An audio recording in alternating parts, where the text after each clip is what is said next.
Assalamualaikum warahmatullahi wabarakatuh. Apa kabar sahabat biru semuanya? Jumpa lagi di Janur Biru Official.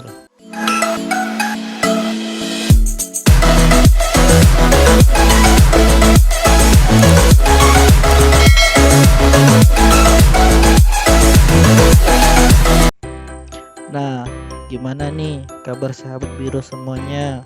Semoga masih dalam lindungan Allah Subhanahu wa taala. Jangan lupa senantiasa mencuci tangan dan juga memakai masker bila keluar rumah. Hari ini kita akan belajar tentang dua hal, yaitu siklus menstruasi dan juga fertilisasi serta perkembangan embrio di dalam rahim. Proses dan siklus menstruasi. Apa itu menstruasi? Menstruasi atau haid merupakan pendarahan yang terjadi akibat luruhnya dinding sebelah dalam rahim atau yang disebut dengan endometrium.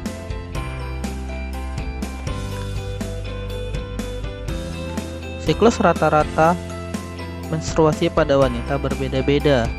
Ada yang 21 hari, ada yang 31 hari.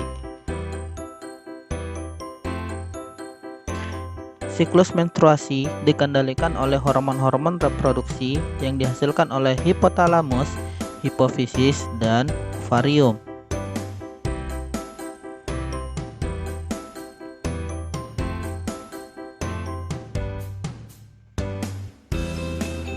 Ada 4 fase siklus menstruasi. Yang pertama fase menstruasi, fase praovulasi, fase ovulasi, dan fase pasca ovulasi.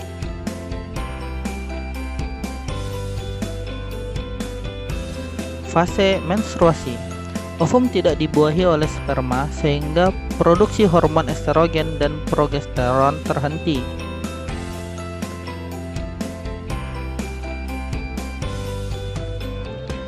Akibatnya menyebabkan ovum lepas dari endometrium sehingga terjadi pendarahan.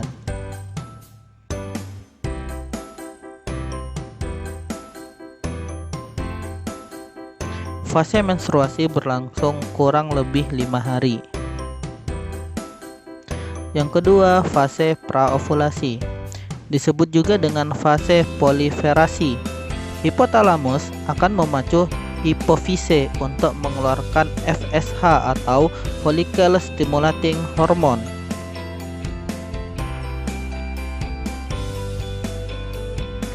FSH memacu pematangan folikel dan merangsang folikel untuk mengeluarkan hormon estrogen.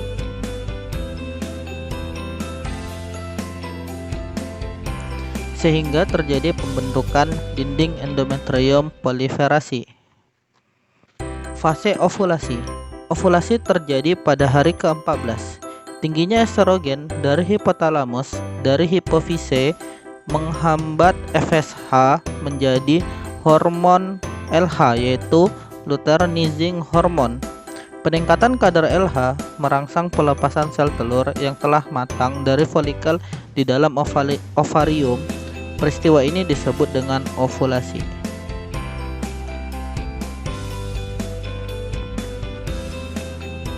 Fase pasca ovulasi. Folikel degraf, folikel matang yang telah dilepaskan sel telur akan berkerut dan menjadi corpus luteum. Corpus luteum mengeluarkan hormon progesteron.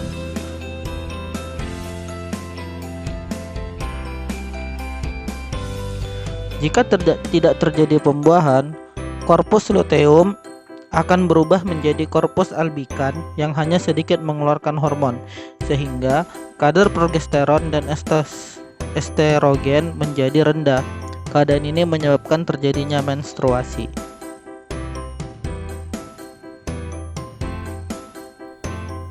Kali ini kita akan membahas proses ovulasi pada wanita. Sel telur yang terbentuk akan dilepas oleh ovarium dan menuju ke tuba falopi atau ovidum. Di dalam tuba falopi, jika sel telur bertemu dengan sperma, maka akan terjadi proses pembuahan, yakni peleburan sel gamet jantan atau sperma dan sel gamet betina atau sel telur.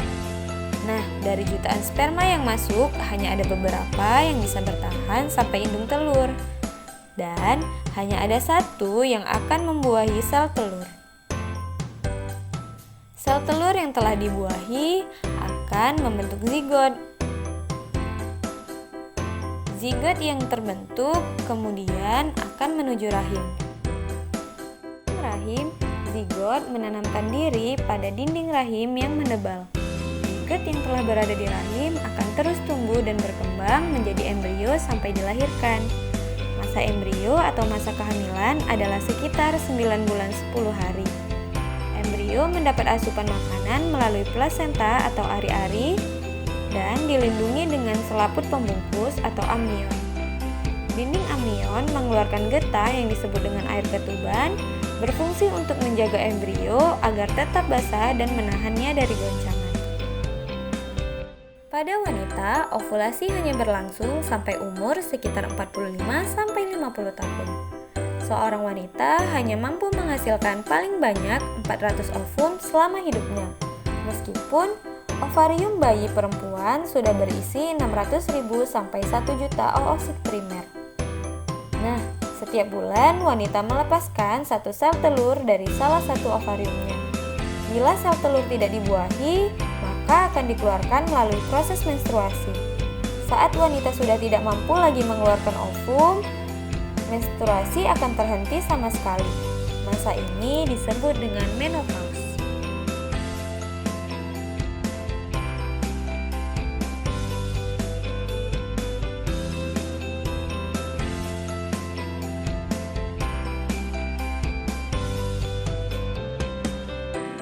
Setelah terjadinya pembuahan, yaitu bertemunya sel telur dan sperma, maka akan terbentuk jaringan yang terdiri dari 100 sel yang nantinya akan menjadi cikal bakal janin. Setelah membelah dan memperbanyak sel, calon janin atau embrio tersebut akan menempel pada rahim, yaitu tempat tumbuh kembangnya selama kehamilan terjadi. Minggu kedua. Memasuki minggu kedua, sel yang dimiliki embrio sebanyak kurang lebih 150 sel membentuk lapisan-lapisan yang nantinya akan menjadi berbagai organ serta bagian tubuh dari bayi, seperti otot, tulang, jantung, sistem pencernaan, sistem reproduksi, dan sistem syaraf. Minggu ketiga, embrio berhasil menempel dengan sempurna pada rahim. Pada masa ini, embrio masih melakukan pembelahan serta memperbanyak sel. Oleh karena itu, belum berbentuk seperti bayi. Lapisan terluar dari embrio akan membentuk plasenta atau ari-ari. Ukuran embrio pada minggu ketiga masih sangat kecil, yaitu kira-kira sebesar 1,5 mm.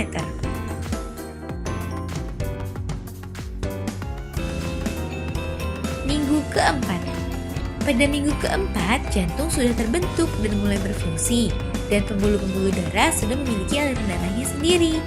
Selain itu, sudah mulai membentuk tangan dan kaki. Pada minggu keempat, ukuran embrionya akan membesar dari usia sebelumnya.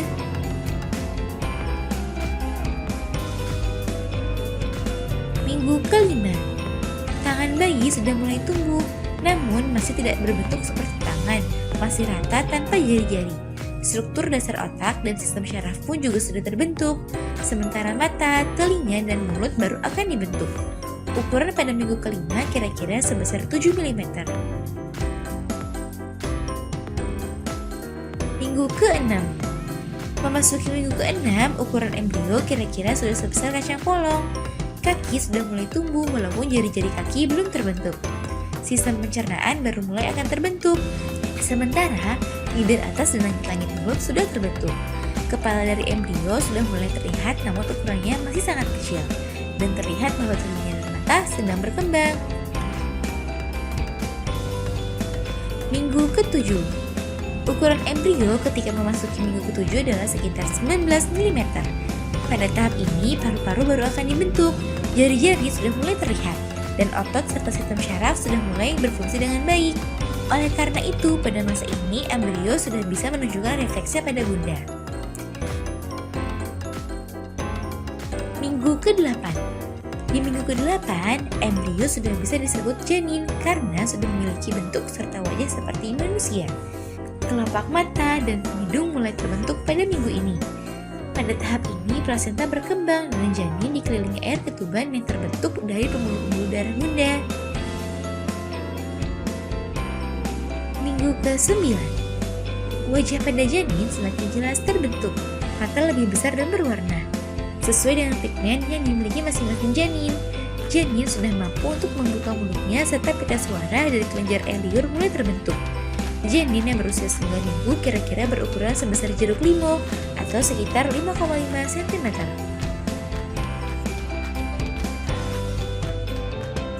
Minggu ke-10, janin yang berusia 10 minggu masih memiliki kepala yang lebih besar dibandingkan dengan ukuran badannya.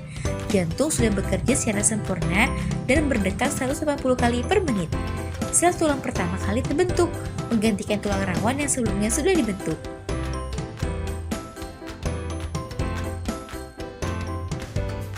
Minggu ke-11, tulang wajah mulai terbentuk, kelopak mata masih tertutup dan tidak akan terbuka hingga beberapa minggu ke depan. Kuku juga sudah mulai terbentuk. Pada minggu ini ternyata janin sudah bisa menelan dan mengeluarkan urin yang dikeluarkan di dalam air ketuban loh bun.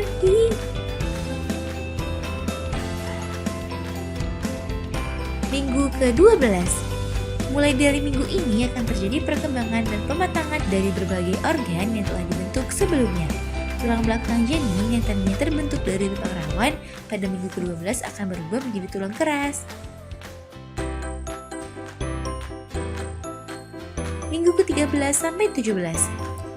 Ketika memasuki usia minggu ke-13 sampai 17, berat janin sebesar 57 sampai 113 gram dan panjangnya sekitar 10 sampai 13 cm. Pada minggu ke-16, janin sudah bisa dilihat jenis kelaminnya. Apakah ia laki-laki atau perempuan sudah dapat diketahui dengan melakukan USG. Muncul rambut-rambut halus pada kepala yang disebut sebagai lanugo. Minggu ke-18 sampai 22. Ukuran janin sudah mencapai 25 hingga 28 cm dan memiliki berat 227 sampai 454 gram. Pada tahap ini, janin mulai bisa mendengar dan memberikan respon gerakan. Oleh karena itu, bunda bisa merasakan tendangan, pukulan, dan berbagai gerakan dari janin. Selain itu, kelenjar minyak pada kulit juga mulai bekerja.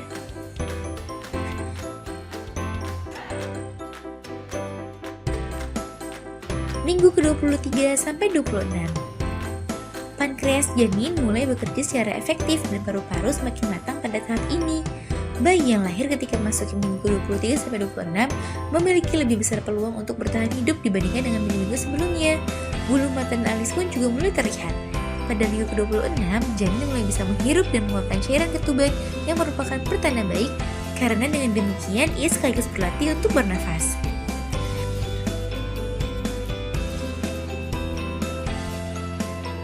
Minggu ke-27 sampai 31.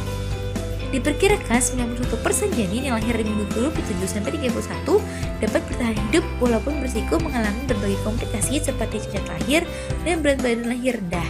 Pada dasarnya, semua organ dan sistem tubuh sudah semakin matang pada usia ini dan akan terus berkembang hingga kelahiran nanti.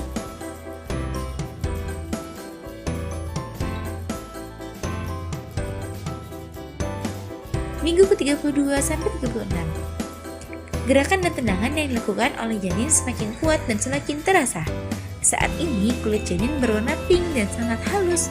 Janin pada usia ini memiliki berat sebesar 1,8 hingga 2,3 gram dan panjang sekitar 41 sampai 43 cm. Pada minggu ke-34, sistem syaraf pusat dan paru-parunya akan semakin matang dan pergerakan tidak sesering atau seheboh sebelumnya. Janin dalam kandungan akan semakin turun ke area panggul pada usia kehamilan pekan ke-36 seiring mendekatnya hari persalinan.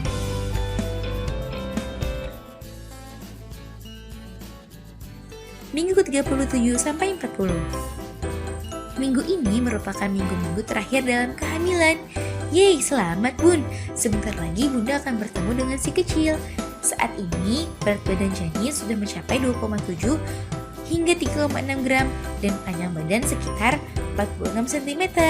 Ketika memasuki minggu ke-40, maka janin siap dilahirkan dan semua organ sudah terbentuk serta berfungsi dengan baik.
Sekian pembelajaran kita tentang proses ovulasi pada wanita.